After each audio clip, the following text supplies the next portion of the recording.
Morning, guys. I'm a little bit east of Colby, Kansas today, working on a 3-tractor buy, plus a Kawasaki Mule and a whole bunch of Cub Cadets and some other miscellaneous. But we bought 3 tractors here, full size, all international. 2 of them are 1086s, and one's a Hydro 186, which you don't see very often around here. But we'll start with the easy one. So this is the easy one. It's a 77 1086. I think it's got 5,000 some odd hours on it. Really nothing wild here. Runs and dries, air conditioner works. It's on 20.8 38 duals, which is really cool to see one with the bigger tires, but it's really nothing wild. Interior's kind of shot. Yeah, needs headliner and vent work. I think it's got 3 remotes here on the back. Yep, 3 remotes and dual PTO, 3-point. Got weights inside and it's spread out wide, unfortunately, which is kind of a annoyance. Well, not clear wide, but wide enough. But this one, they use this spring to work this field. They pulled some 3/6 sweeps with it, I think, and worked that field. But I'm actually going to use it to pull those home over there. That's a 5.5 undercutter. It's like 60 miles home from here, but that's about the easiest way to get that 5.5 home, is just hook it onto a tractor and go. The 5.5 goes down the road at like 18 foot wide, so that's not so much fun. But that's this one. We'll get into that one more once we're headed home with it, I think. I don't get to buy that one. It's an 81 1086, but that's okay. They're keeping it here to kind of maintain the property and whatnot and do field work here. Not a big deal. Then I got this Hydro 186, kind of cool rig. Really don't see too many of these in Western Kansas. I just got done swapping out the rear tires and wheels on it. They had some brand new Titans here. They wanted to put duals on the 1086 they're keeping. Can't really argue with them. Not a big deal. The only bad part was they were full of fluids. It was a fight getting them off. But yeah, this one's 77 Hydro 186. The loader set up to run up a PTO pump, which is a little weird. It's got 3 remotes, dual PTO. They get somewhere over 10,000 hours, but not a bad tractor. It runs and drives good. I'm about to use it here to do something fun, but nice dual 3100 loader here. Don't see any welds on it. Pretty good looking grapple. Grapple's got a little welding, but no big deal. 18 438s on the back. Just a kind of a good looking, good running rig. This is kind of a sort of desirable tractor for a lot of guys doing hay. So it should move pretty fast. But yeah, they got some weird plumbing. Well, I mean, it's not weird. That's how you do a lot of tractors on plumbing, but not my favorite for loader. And then in here also is a Kawasaki Mule 3010 diesel, 4-wheel drive, low mileage, low hours. Be a pretty good piece of property to sell, I think. That'll come home hopefully this afternoon. I already took 1 load home of 4 Cub Cadets, a dirt scraper, and an Alice planter. But yeah, I was glad they had this little Kubota here for me to use. Otherwise, that tire removal would have sucked. But a pretty good tractor overall. That should be some pretty good resale. I have a better grill and headlight holder to put on it if need be. The last tractor of this puzzle is this 1086 here. As you can see, the cab looks a little messed up. I believe, and I'm pretty sure this tractor was rolled over. But it's got 18 438 rubber on the rear. Not really sure what year it is. Haven't looked that up yet, but it's been tipped over. It's missing a front spindle assembly on the front and knee. But just for salvage is pretty much what this one is. Honestly, I'm gonna use that Hydro here one in a second. Hopefully shove it up on the trailer. No guarantees on how that's gonna go, but that's kind of the plan. It's about the only way to move this thing, really. I could put a spindle assembly back in it, I suppose, and knee, but that's work. You can see it's got pack rats nest up in there and whatnot, but it's a 3 remote tractor too. Again, dual PTO.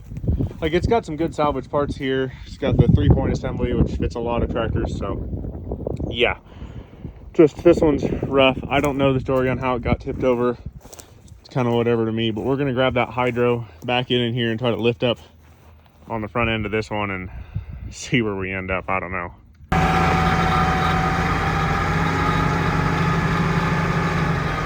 We're moving. very fast, but we are moving. The real trick's going to be getting it up the trailer. I can already tell you that much. But, yeah. Thankfully, I think this tractor has enough weight in the back end to keep this from getting too wild, I hope. But, yeah, I don't know.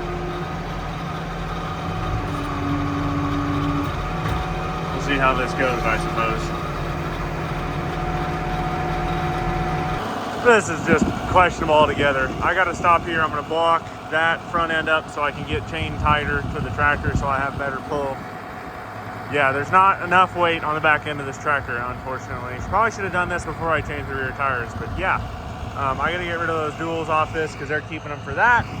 And then we'll try to shove that on. Fun.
Well, that was fun, but it's loaded. So we're gonna go home, come back for that Kawasaki Mule, the Hydro 186 and the 1086 and 5.5 sweeps sometime, but I don't know when. Maybe this afternoon I'll come back for the Mule. Need to plan my route cross country back home, so I might do that on the way here to get the Mule and or with the drive home with the Mule, but we'll see. So we're chained down tight and we're gonna go home. I successfully made it back to Almia. Didn't really get in a hurry. Already grabbed the 970 and got it off the trailer, so that's a big win. Probably hop back in now, flip my ramps up, and go back for that Kawasaki Mule this afternoon. It's about 95 degrees. Don't really want to haul the other heavy tractors today or start cross country with that 1086. So yeah, not too bad. Didn't get in a hurry with that one. Didn't really know what it weighed. Might have been a little too much for the trailer, honestly. But overall, I was told this tractor got rolled over when the spindle broke, I guess. But as you can see, there's a hell of a lot of good parts here. 3 remotes for parts, the levers in the cab for parts, 3-point PTO, it's got 18438s. They don't act full of fluid, so that's good. You got some cast centers. So overall, not a bad looking 1086. I'm not really sure what year it is. Could probably look that up. Actually, it's an early one because it's got the round tack instead of the digital tack. Front weight bracket, front axle tube is still good here, probably. It's missing the manifold and turbo setup. So, I don't know, you got to worry about the condition of the motor. That's rusted out. Rust. So got AC pump on it. Injection pump might be good. It's locked up. So, I don't know. Weight bracket's good property for me.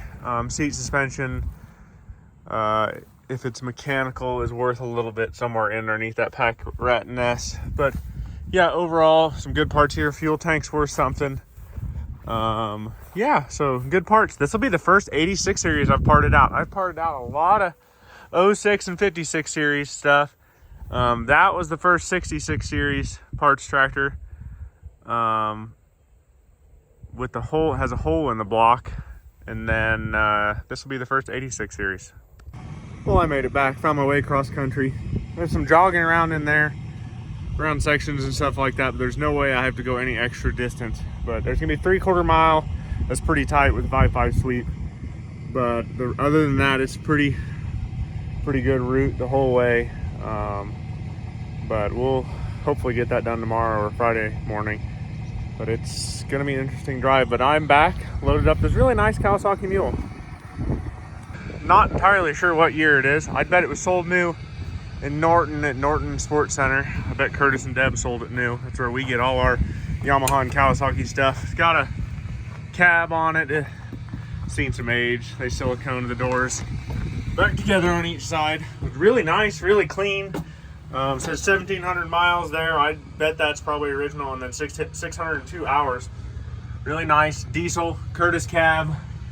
Will be for sale soon because I don't need it. Tires are good. I believe there's a homemade dozer blade for it. Got a winch. But overall, really nice mule. So no complaints there. Started up for me after a few glow plug cycles. Big shock, but I think I'm gonna try to grab that 1086 there and get it hooked onto the undercutter and parked and ready to head home whenever I head home. I didn't buy the Gleaner combines, didn't need them. Made it back out here this morning. Got that mule home yesterday afternoon, unloaded it, drove it around. It's a real nice little thing. They said they'd spent $900 some odd on it at Norton Sports Center, getting some clutches fixed and stuff like that. So pretty nice rig, but I was actually planning on taking that 1086 and 5.5 undercutter home, but they had about 1/2 inch plus of rain out here, and we had about 1/2 inch at home. And so some of the roads I need are a little wet and tacky this morning. You'll throw mud up on stuff, and I didn't feel like doing that. So I decided to come grab the Hydro 186. Backed it up on there. Really nothing too eventful, but we'll get this one home this morning and let the roads dry some, and whenever it is dry again, we will get that 1086 home in the 5.5 sweeps. But looking around here this morning, there's a couple other pickups because some buddies wanted, so I think we got those bought too. This one's just a little S10. I don't know what year it is. Really haven't looked. 6-cylinder, 5-speed, 2-wheel drive. One buddy wants it just to beat around in pastures. I heard it run this morning. Might need a tire. Not too bad. I think it has like 250,000 pounds on it, so that's impressive. But make him a good little beat around pickup. It's not really that beat at all. Needs a door handle here inside. The dog hair cleaned out of it. And the toolbox and stuff emptied out, and the bed emptied out. But kind of cool little pickup. Solid little thing. It's a good color. But we got one other pickup bought too. This one's an early 90s Chevy half-ton, 2-wheel drive. It's a 5-speed, I think. 2-wheel drive, 5-speed, V8. Don't know what V8, but I think it has fuel pump issues. I heard it start this morning, but it wouldn't stay running. So I don't know what the story is there, but not a bad little pickup. Friend that wants this one wants it for the flatbed, so who can really argue with that? But we'll have to come back and get these two sometime here, and that 1086. But we're gonna get on the road here. We'll probably do the 1086 and undercutter drive home and the 2 Chevy pickups on a separate video, just because I'm a little, well, it's Thursday and I like to put videos out on Fridays. So those will be probably a video for the next week or so, sometime down the line. I got a bunch of videos in backlog of projects I'm not done with, but that's just how life goes. But there's one more thing here I want to show you before I take off here that I originally wasn't going to buy just because I didn't want to deal with it. But now that I'm coming back for 2 more Chevy pickups, it's kind of one of those, I might as well winch it on the trailer too, because what the hell. But it's a Case 811 or 800 811B propane. I think it's factory propane, which is kind of cool.